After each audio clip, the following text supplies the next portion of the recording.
Hello नमस्कार दोस्तों। आज मैं आपको बताने जा रहा हूँ fact about the banking system. मैं बैंकिंग सिस्टम के बारे में कभी कोई राय गलत नहीं देता, लेकिन बैंकिंग सिस्टम कैसे बना, how to origin the banking system क्यों बनाया गया और इसका मेन पर्पस क्या था, किस लिए बैंकिंग सिस्टम को इन्वेंट किया गया। बैंकिंग सिस्टम में देखिए मैं बताता हूँ। आज से कई सालों पहले पिछले ज़माने में क्या होता था कि सुनार की दुकानें जो कि आज भी हैं, ज्वेलरी शॉप वो होते थे।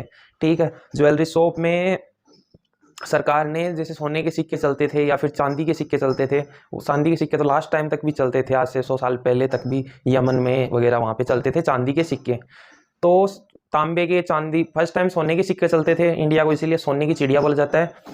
फिर चांदी में कन्वर्ट हुए, फिर तांबे में, फिर ब्रॉन्ज के, अभी लोहे के सिक्के चल रहे हैं और कागज़ के नोट आ चुके हैं।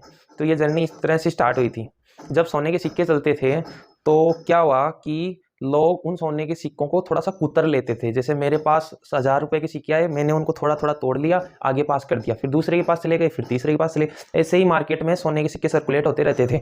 अभी वो सोने के सिक्कों जिसने भी कुतरा, अब ये तो है नहीं 100 लोगों में से 100 के 100 कुतरेंगे, फिर तो बचेगा नहीं।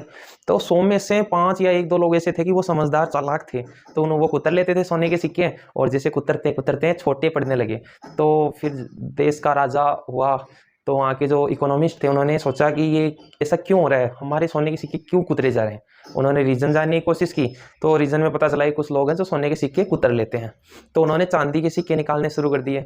ठीक है, अब चांदी के सिक्कों में वही था। फिर उन्होंने मतलब शेप बनानी शुरू कर दी। जैसे गोल सिक्का था, उस पर रेक्टेंगल जो कि बॉर्डर डिसाइड करता है, जैसे ही आप उसको कुतरोगे वो चलन से बाहर हो जाएगा।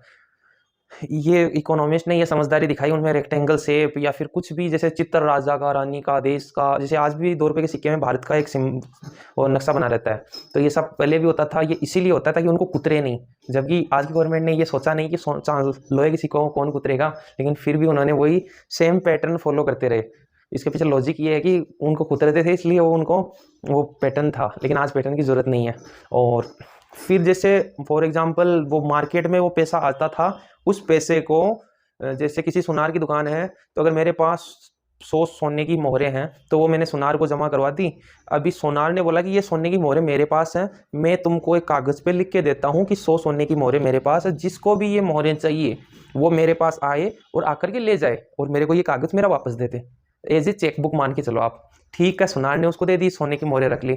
अब वो जैसे किसी को उसको सामान लाने की ज़रूरत पड़ी तो वो उसके पास गया, जैसे उसने गाय खरीदी, भैंस खरीदी, कुछ भी खरीदी, तो वो उनको दे दिया। चेक चेक मान लो या फिर एक कोलेटरल नोट मान के चलो आप, ठीक है, वो उसको दे दिया।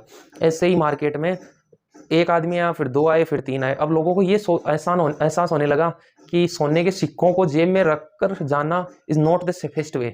सो we are trying to make the safest way to transact money, कि हम किस प्रकार से पैसे को एक जगह से दूसरे जगह पर आसानी से किस प्रकार से फ्लो करवा सकते हैं। तो लोग वो सोने के सिक्के तो आज भी सुनारों के पास ही हैं, और वो जो उनके कोलेटरल थे जिस पे उन्होंने ये लिखा कि मेरे पास आपके इतने सोने के सिक्के पड़े हैं, वो सर्कुलेट मार्केट में आज भी हो रहे हैं। आपने नोटिस किया होगा कि आज कागज़ के नोट क्यों चलते हैं, क्योंकि उनकी वैल्यू, उन्होंने सुनारों ने ये लिख के दिया है कि मैं धारक को इतने रुपए अदा करने का वचन देता हूँ।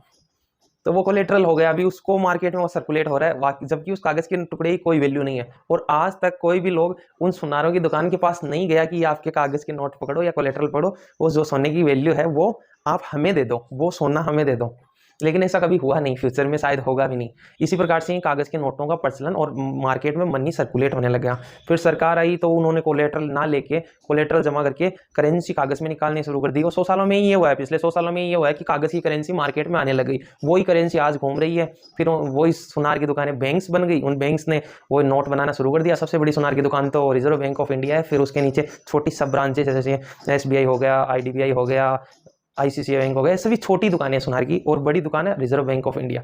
ठीक है, अभी वो लोग क्या करते हैं, कोलेटरल के रूप में वो भी जारी करते हैं, जैसे कैश डिपॉजिट CDs बोलते हैं, सिक्योरिटी, कैश डिपॉजिट सिक्योरिटी, कि आपने मेरे को इतना रुपया जमा कराया, मैं गारंटी देता हूँ ये बैंक कि मेरे पास इतना पैसा पड़ा है, कभी भी कोई नुकसान हो, कुछ भी आपको देना हो, कि किसी भी ब्रांच में ले जाके दे दीजिए, वो आपको पेमेंट करेंगे। उनको बोलते हैं CDs। यही होता है, आज भी यही हो रहा है, पहले भी यही होता था और फ्यूचर में भी यही होगा। चेक का भी वही सेम मॉडल है। अगर आपके खाते में पैसा जमा है और आप किसी को दे रहे हो, तो वो आप खुद वो दे रहे हो कि मैं गारंटी देता हूँ कि इस बंदे को इतना रुपया अदा करने का वचन देता हूँ। वो आपने दिया, और उन्होंने चेक लिया। अभी उस चेक को सर्कुलेट करते रहो मार्केट में, चेक की मान लीजिए 10,000 वैल्यू है, तो 10,000 की वैल्यू और जनरेट हो गई। जैसे आपके पास 10,000 आपने अकाउंट में जमा करके चेक इश्यू कर दिया, 10,000 आपके अकाउंट में पड़े हैं, 10,000 का चेक है, जेब में थे आपके 10,000, अब 10 प्लस 10 का चेक 20,000 रुपये मार्केट में सर्कुलेट हो रहे हैं। अब ये तो है नहीं कि मेरे पास ये 10,000, आजकल तो लोग लखपति करोड़पति होने लगे हैं। तो वही सेम प्रोसीजर है, मार्केट में 1 रुपये का 2 रुपया हो रहा है, और वो वापस घूम के ये भी नहीं है कि कम हो रहा है, वो बढ़ता ही जा रहा है। और ये जो साइकिल जो क्रिएट हो रहा है 1 रुपये से 2, 2 से 5, ये बहुत बड़े स्केल पे होता है। ये तो मैंने आपको सिंपल एग्जांपल दिया है आपके ऊपर लेके, लेकिन ये बड़े स्केल पर कैसे हो रहा है? जैसे कि चाइना का सेंट्रल बैंक ऑफ चाइना है, ठीक, मतलब उसके पास रिजर्व, वो क्या करता है कि बैंकों को एक गारंटी पत्र देता है कि ये गारंटी सिक्योरिटी, जैसे मैंने आपको चेक का एग्जांपल दिया, वैसे ही उनका सिस्टम है कि वो एक गारंटी पत्र देते हैं कि ये चेक ये ले जाओ और आपको जिसको जितना पैसा बांटना है बांट दो, उनको गुलाम बना लो, पैसा देके उनको गुलाम बना लो, सीधा सिंपल उनकी स्ट्रेटजी। वो ही प्रोसीजर चल रहा है, उनके पास पैसा पड़ा नहीं है। फेडरल बैंक ऑफ रिजर्व, इसमें भी यही सिस्टम है, उसमें पास पैसा नहीं है लेकिन वो पैसा देशों को देता है, उनसे इंटरेस्ट कमाता है। बैंकों में भी यही सिस्टम है, अगर बैंक में आपने 10 लाख जमा करा दिए तो बैंक को रिजर्व बैंक ऑफ इंडिया ये अथॉरिटी देता है कि वो बैंक 10 लाख अगर जमा है तो उसका 10 गुना 100 गुना, आप अज्यूम नहीं करोगे लेकिन 10 लाख पे वो 1 करोड़ या 10 करोड़ तक का लोन दे सकता है।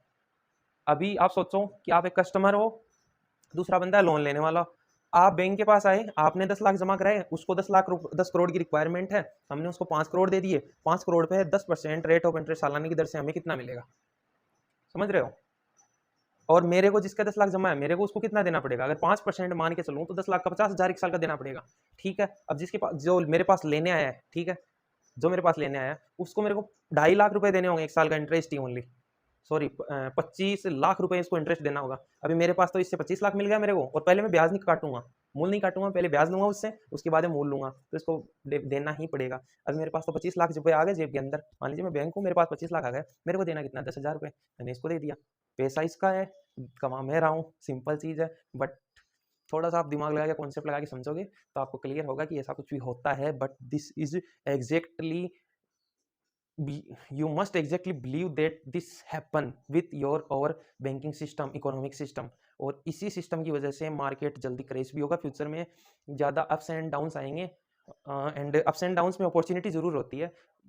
आपको तो ये सीखना है कि अपॉर्चुनिटी को ग्रेब कैसे करें। जब आप ये सीख लोगे ग्रेब कर सकता हूँ, कैसे कर सकता हूँ, तो आप राजा हो। अगर नहीं सीखोगे, जैसा चल रहा है वैसे चलने दोगे, तो आप राजा तो नहीं बन पाओगे, आप सिस्टम के पार्ट बन के रह जाओगे, आपको कोई कुछ नहीं जान पाएगा। Thank you. आप मेरे चैनल को सब्सक्राइब कीजिए, लाइक कीजिए, कमेंट कीजिए और शेयर जरूर कीजिए। धन्यवाद।